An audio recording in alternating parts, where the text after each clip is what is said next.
आप सबको नमस्कार। मैं विक्रम आज फिर हाजिर हूँ। जी हाँ, आपके लिए हर वीडियो में कुछ ना कुछ जानकारी लेकर आता हूँ और आप सबका बहुत बहुत शुक्रिया अदा। आप सबका प्यार, आप सबका स्नेह हमें रेगुलर प्राप्त हो रहा है और जिससे हमारी हौसला अफजाई हो रही है और हमारा भी मन करता है कि आपके लिए अच्छे अच्छे वीडियो लेकर आएँ। जो संगीत सीख रहे हैं उनके लिए भी अच्छी अच्छी जानकारी लेकर आएँ और जो संगीत में रुचि रखते हैं उनके लिए भी जानकारी लेकर आएँ। साथ में इस वीडियो को आप स्किप मत कीजिएगा। आज मैं बहुत अच्छी जानकारी लेकर आपके लिए हाजिर हूँ। जी हाँ, आज हम बात करने जा रहे हैं तालों पर। जी हाँ, जैसा कि मैंने आपको बताया था हमारे वीडियो में ताल का महत्व में कि ताल का कितना महत्व है। जी हाँ, ताल एक तरह की बुनियाद है। जिस प्रकार से घर की छत को खड़े करने के लिए हमें खंभों की जरूरत पड़ती है, बीम की जरूरत पड़ती है, उसी प्रकार से संगीत में स्थापित होने के लिए, संगीत में स्थिर होने के लिए हमें ताल की आवश्यकता पड़ती है। बिना ताल के तो संगीत में आनंद ही नहीं आता जब तक हमारे पाँव थिरके ना और या कोई ताल ना बजे। तो आप पीछे मेरे म्यूजिक सुन रहे हैं तो इसके साथ कोई ताल नहीं बज रही तो शायद आपको भी मज़ा नहीं आएगा। तो अभी कोई गायकी नहीं चल रही कि मैं ताल लगाऊं साथ में, लेकिन ताल का एक अपना विशेष महत्व रहता है और ताल जो है वो एक तरह का बुनियादी स्तंभ है हमारे लिए संगीत की दुनिया में। तो आज हम कुछ ताले लेकर आपके सामने हाजिर हैं। जी हाँ, मैंने पहले आपको मात्राओं के बारे में बताया था कि मात्राएं संगीत में समय नापने के सबसे छोटे पैमाने को मात्रा कहते हैं और उन्हीं मात्राओं से तालों का निर्माण किया गया। जी हाँ, उन्हीं मात्राओं को जोड़ के ताले बनाई गई। तो आज हम कुछ मुख्य तालों पर बिंदु डालेंगे, मुख्य तालों पर चर्चा करेंगे संक्षिप्त में, ताकि जो स्टूडेंट हैं अभी स्कूल लेवल के जो मेहनत कर रहे हैं संगीत में, जिनके पास विषय है या एक हॉबी है, तो उनकी ज्ञान की वृद्धि के लिए और जो हमारे साथ जुड़े हैं, जो संगीत को समझते हैं, तो उनको संगीत की बारीकियां बताने के लिए आज मैं लेकर आया हूँ कुछ संक्षिप्त जानकारी तालों की, मुख्य तालों की परिभाषाओं पर। जी हाँ, आज मैं आपको कुछ मुख्य ताले बताने जा रहा हूँ। तो सबसे पहले बात करते हैं तीन ताल। जी हाँ, तीन ताल। आप लोगों ने कईयों ने तीन ताल का नाम सुना होगा और तीन ताल जो है 16 मात्राओं की होती है। इसमें चार चार मात्राओं के 4 विभाग होते हैं। इसमें 1 पर सम यानी पहली ताड़ी, 5 पर दूसरी ताड़ी, 13 पर तीसरी ताड़ी होती है तथा 9वीं मात्रा जो है इसकी खाली होती है। देखो इसकी विभाग कैसे बांटे। पहले 1 पर सम कर दिया और सम को लगाने के लिए क्रॉस का चिन्ह रखते हैं। फिर जो 4 मात्राएं पूरी, 4 मात्राएं पूरी होने के बाद 5वीं मात्रा जो है उस पर नंबर 2 ताड़ी लगा दी और फिर 9 पे खाली के लिए 0 का चिन्ह लगता है। 13वीं मात्रा पर नंबर 3 ताड़ी आ गई। तो इस प्रकार से 4 विभाग जो है बांट दिए, 1, 5, 9, 13। 1, 5, 13 पर ताड़ी तो हो गई और 9 पर खाली हो गई। तो इसके बोल जो हैं वो इस प्रकार से हैं। आप इसको चाहे लिख लीजिएगा। मैं आपको लिखित में इसलिए नहीं यहाँ पर दे रहा क्योंकि संगीत को जितना सुनकर हम आनंद प्राप्त कर सकते हैं उतना मैं नहीं समझता कि संगीत को हम लिखित रूप में प्राप्त कर सकते हैं। तो आप इसको सुनिए और सुनकर इसका लाभ उठाएंगे तो आपको और भी अच्छा लगेगा। तो बोल मैं आपको बता रहा हूँ। धा, दिन, दिन, धा, धा, दिन, दिन, धा, धा, तिन, तिन, ता, ता, दिन, दिन, धा। अगर आप इनको गिनेंगे तो ये आपकी 16 मात्राएं बन जाएंगी। देखिए, मैं आपको ताड़ी के साथ बता रहा हूँ कि कैसे ताली खाली होगी। धा, दिन, दिन, धा, धा, दिन, दिन, धा, धा, तिन, तिन, ता, ता, दिन, दिन, धा, धा। अब मैं आपको इसकी गिनती बता रहा हूँ। देखिएगा, 1, 2, 3, 4, 5, 6, 7, 8, 9, 10, 11, 12, 13, 14, 15, 16, 1। तो ये 16 मात्राएं बन जाती हैं। इसके अंदर छोटा ख्याल, शब्द, भजन आदि जो गायकी हैं वो गाई जाती हैं और उनके साथ तबले पर बेखूबी तबला वादक इस ताल का प्रयोग करते हैं और बहुत कुशलता पूर्वक इसको बजाते हैं। तो आपको समझ में आ गया होगा 3 ताल के बारे में। आज हम जिन तालों की भी यहाँ पर चर्चा कर रहे हैं उनका मैं एक गुण बता रहा हूँ, 2 गुण, 3 गुण, 4 गुण हम लोग बाद में उस पर चर्चा करेंगे। तो अब हम बात करते हैं कहरवा ताल। जी हाँ, कहरवा ताल 8 मात्राओं की होती है। 4-4 मात्राओं के 2 विभाग होते हैं। इसमें एक पर सम अर्थात पहली ताड़ी और 5वीं मात्रा जो है वह खाली होती है। 1, 2, 3, 4, 5, 6, 7, 8 तो 2 भाग बन गए इसके। तो इसके जो बोल हैं वो इस प्रकार से हैं: धा, गे, ना, ती, न, क, धिन, ना। जी हाँ, धा, गे, ना, ती, न, क, धिन, ना। धागे, नाती, नाक, धीना, ये 8 मात्राओं की ताल है। आप देखिए इसमें सम पर ताड़ी कैसे आएगी: धा, गे, ना, ती, न, क, धिन, ना, धा। तो ये 8 मात्राएं आपकी कंप्लीट है। 1, 2, 3, 4, 5, 6, 7, 8, 1। तो आपको समझ में आ गई होगी कहरवा ताल के बारे में। तो आप लोग सोच रहे होंगे कि गायकी का विषय चल रहा था तो इसमें ताल कहाँ से आ गई। देखिए, अगर हम गायकी कर रहे हैं या इंस्ट्रूमेंट प्लेयर हैं, जो भी हैं, हमें तालों का ज्ञान होना बहुत ज़रूरी है। या अगर हम संगीत सुनते हैं तो कभी आप हमेशा गायकी की जो गाने वाला है उसके हम लोग शब्दों पर ध्यान देते हैं। उसके पीछे जो इंस्ट्रूमेंट बज रहे होते हैं, जो उनकी पीछे की जो मेहनत होती है उस पर हम ध्यान नहीं देते हैं। तो शायद जो मैं आज आपको बता रहा हूँ इसके बाद आप लोग जो भी गीत सुनेंगे तो उस पर आप जो है ताल पर भी जो है अपना ध्यान केंद्रित करेंगे कि किस प्रकार से ताल बज रही है। शायद इतना नॉलेज आपको, इतना ज्ञान जो है थोड़ा थोड़ा करके जो है प्राप्त होगा तो आपको फायदा होगा इससे। तो अब मैं बात करने जा रहा हूँ दादरा ताल की। जी हाँ, दादरा ताल। दादरा ताल 6 मात्राओं का होता है। 3-3 मात्राओं के 2 भाग होते हैं। दादरा ताल 6 मात्राओं का होता है। 3-3 मात्राओं के 2 विभाग होते हैं। ठीक है, और इसमें एक पर सम अर्थात पहली ताली और सम को लिखने के लिए क्रॉस का चिन्ह लगाते हैं। और चौथी मात्रा जो है नंबर 4 वह खाली है और खाली को लिखने के लिए 0 का चिन्ह लगाते हैं। तो समझ में आ गई होगी आपको कि इसको 2 भागों में बांट दिया हमने। धा, धीन, ना, धा, तीन, ना। यह कवाली, शब्द गायन, भजन, फिल्मी गीत और बहुत सारी गायन शैलियों में, दादरा आदि गायन शैलियों में इसको बहुत बेखूबी ढंग से बजाया जाता है। तो अब मैं आपको इसके बोल बताता हूँ। धा, धी, ना, धा, ती, ना, धा। 1, 2, 3, 4, 5, 6, 1। तो आपको समझ में आ गया होगा धा, धिन्ना, धा, तिन्ना। तो इसको अगर हम फॉल में करें धा, धिन्ना, धा, तिन्ना, धा, धिन्ना, धा, तिन्ना, तो वो उसमें हो जाएगा। लेकिन 2 गुण, 3 गुण, 4 गुण हम बाद में कराएंगे। आज हम सिर्फ 1 गुण की बात कर रहे हैं। तो आपको ताल दादरा भी जो है समझ में आ गया होगा। तो अब मुझे दीजिएगा इजाज़त। आशा करता हूँ कि आपको हमारा ये वीडियो पसंद आया होगा। यदि आया है तो इस वीडियो को लाइक कीजिएगा, कमेंट्स कीजिएगा, शेयर कीजिएगा और हाँ, सब्सक्राइब करना मत भूलिएगा ताकि हमारी सबसे पहली वीडियो आप तक पहुंच पाए, उसका नोटिफिकेशन आप तक पहुंच पाए। इसलिए आपको नीचे दिए गए बेल आइकन पर भी प्रेस करना है और यूं ही हमारे साथ बने रहना है आपके अपने channel music life with Vikram Chhabra में। तो थैंक यू सो मच। अब मुझे दीजिए इजाज़त। आप सबको नमस्कार, बहुत सारी शुभकामनाएं। Thank you so much.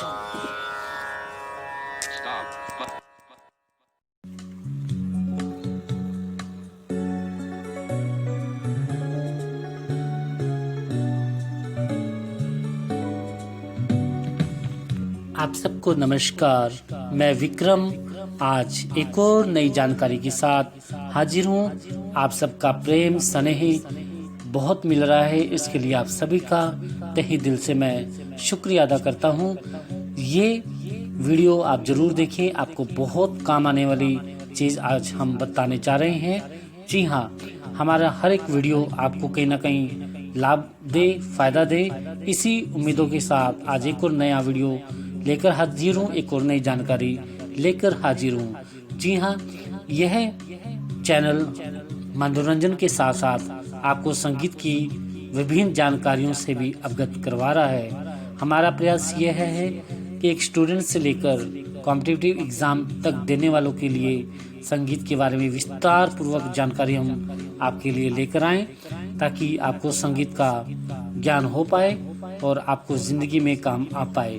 हम प्रैक्टिकल क्लासें भी दे रहे हैं, साथ में थ्योरिकल क्लासें भी आपको दे रहे हैं। तो आज हम एक और नई जानकारी के साथ आज हाजिर हैं और इसको मैं विभिन्न भागों में बांटूंगा। तो उसका आज भाग नंबर पहला भाग मैं आपके बीच में भेज रहा हूँ। आज मैं बात करने जा रहा हूँ, जी हाँ, मार्गी तथा देशी संगीत के बारे में। आप सबने सुना होगा कि संगीत का प्रारंभ प्राचीन काल से हुआ और कैसे हुआ, उसमें मार्गी संगीत और देशी संगीत क्या थे, इन सब के बारे में आज मैं विभिन्न जानकारियों से आपको अवगत करवाऊंगा। तो आप हमारे साथ यूं ही बने रहेंगे और इस वीडियो को स्किप नहीं करेंगे। ये जानकारी आपको बहुत महत्वपूर्ण फायदा देगी। तो आइए प्रारंभ करते हैं।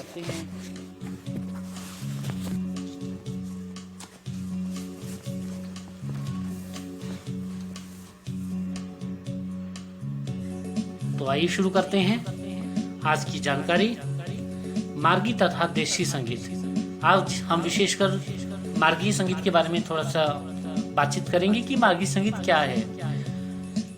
तो बने रहिए हमारे साथ, तो देखते रहिए।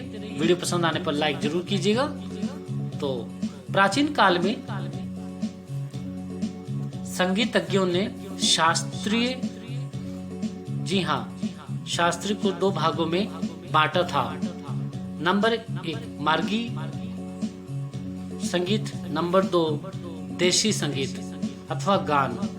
मार्गी अथवा मार्गी संगीत अति प्राचीन काल में ऋषियों ने जब यह देखा कि संगीत में मन को एकाग्र करने की एक अत्यंत प्रभावशाली शक्ति है, तभी से वे इस कला का प्रयोग परमेश्वर की आराधना के लिए करने लगे। किसके?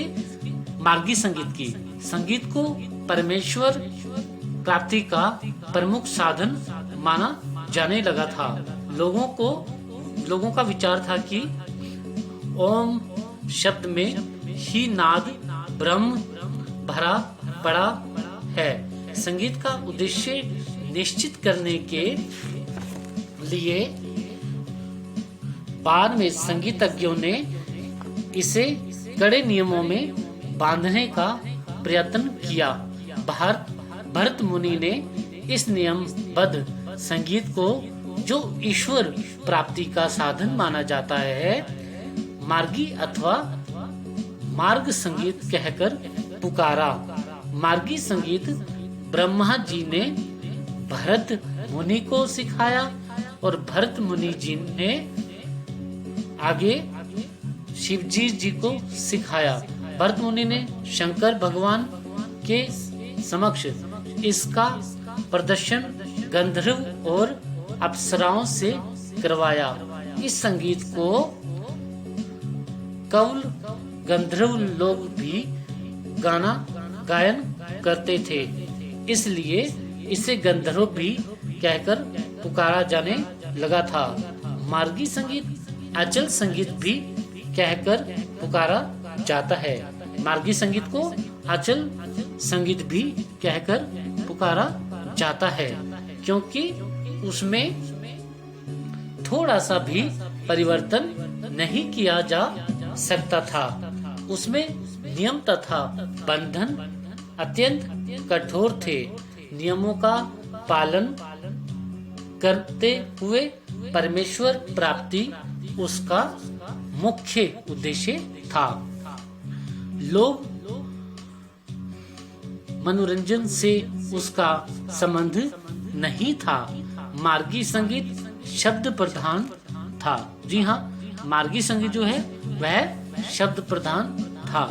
देशी संगीत अथवा गान प्राचीन काल में ऋषियों ने जब यह अनुभव किया कि परमेश्वर प्राप्ति के अतिरिक्त संगीत में जन मनोरंजन की एक अपूर्व शक्ति है, तभी से मार्गी संगीत के अतिरिक्त संगीत का दूसरा भाग रूप प्रचार में आया।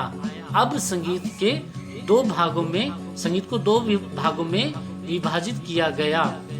जी हाँ, पहला संगीत वह था जिसका उद्देश्य परमेश्वर प्राप्ति था, तथा दूसरा संगीत वह था जिसका उद्देश्य जन मनोरंजन था। इसलिए लोक रुचि के अनुसार उसमें अनेक परिवर्तन होने लगे। भिन्न भिन्न प्रांतों में कला अनुसार इस संगीत में अंतर आने लगा। विद्वानों का मत है कि विचार भी है और मत भी है कि मार्गी संगीत में परिवर्तन करके देशी संगीत की उत्पत्ति हुई। जी हाँ, देशी संगीत परिवर्तनशील होने के कारण वेदकालीन संगीत में बिल्कुल भिन्न हो गया। यहाँ तक कि आज जिस देशी संगीत को हम सुनते हैं अथवा गाते हैं वह सब कुछ उसकी परिवर्तनशीलता का परिणाम है।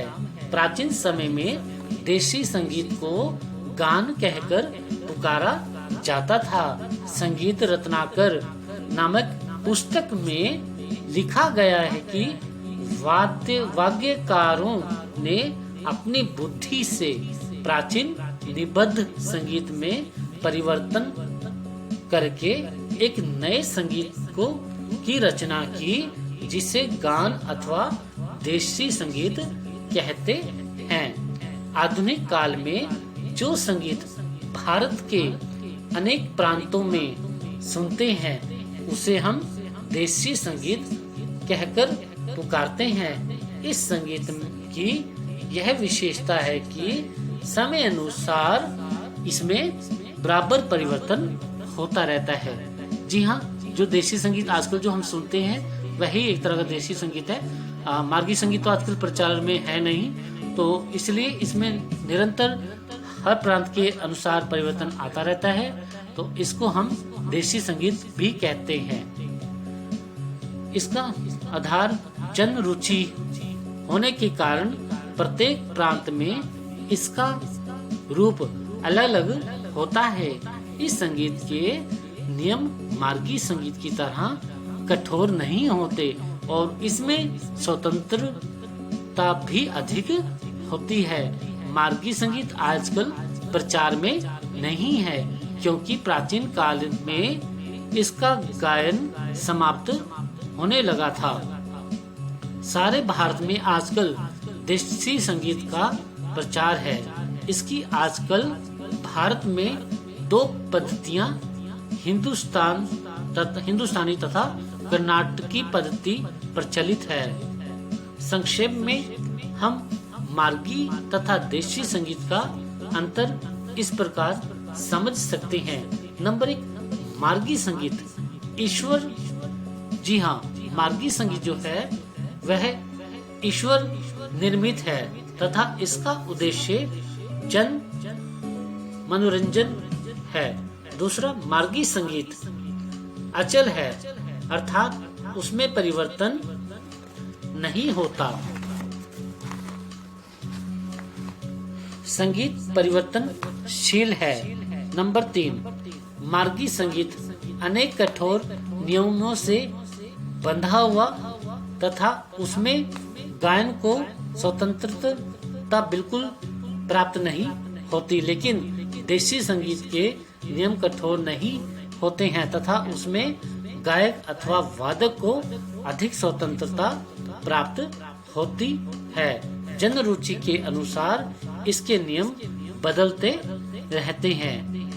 नंबर 4, मार्गी संगीत शब्द प्रधान है, देशी संगीत स्वर प्रधान है।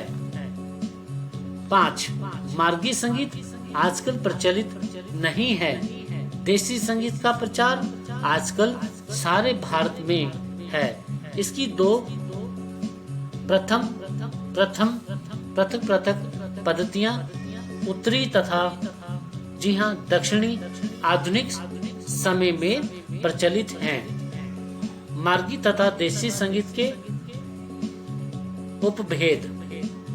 मार्गी तथा देशी संगीत के उपभेद। संगीत रत्नाकर नामक ग्रंथ में इसके अनेक भेद दिए गए हैं। मार्गी संगीत के कुल मिलाकर 10 उपभेद बताए गए हैं, जो इस प्रकार से हैं। जी हाँ, नंबर 1, ग्राम राग,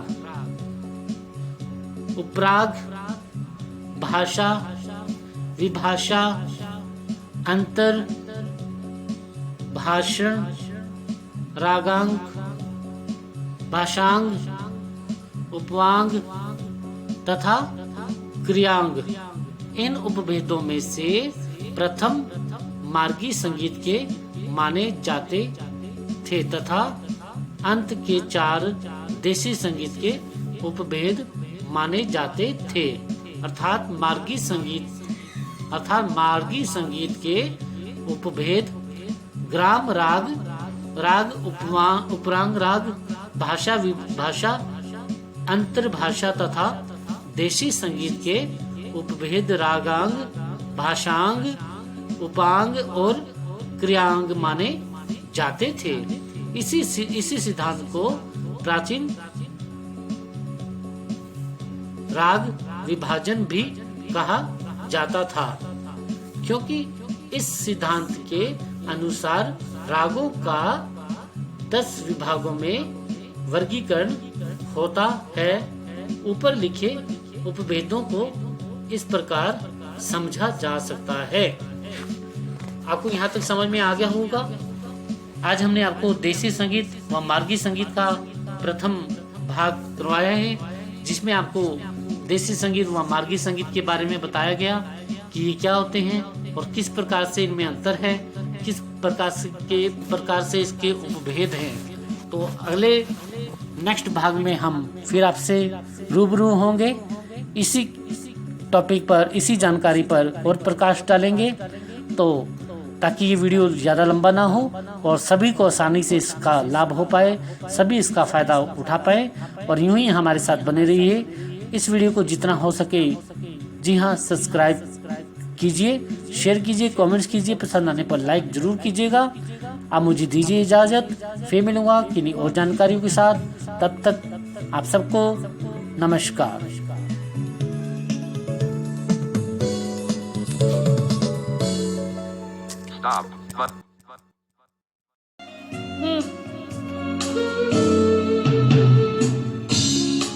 हाय फ्रेंड्स, क्या आपकी म्यूजिक में रुचि है या म्यूजिक सीखना चाहते हैं?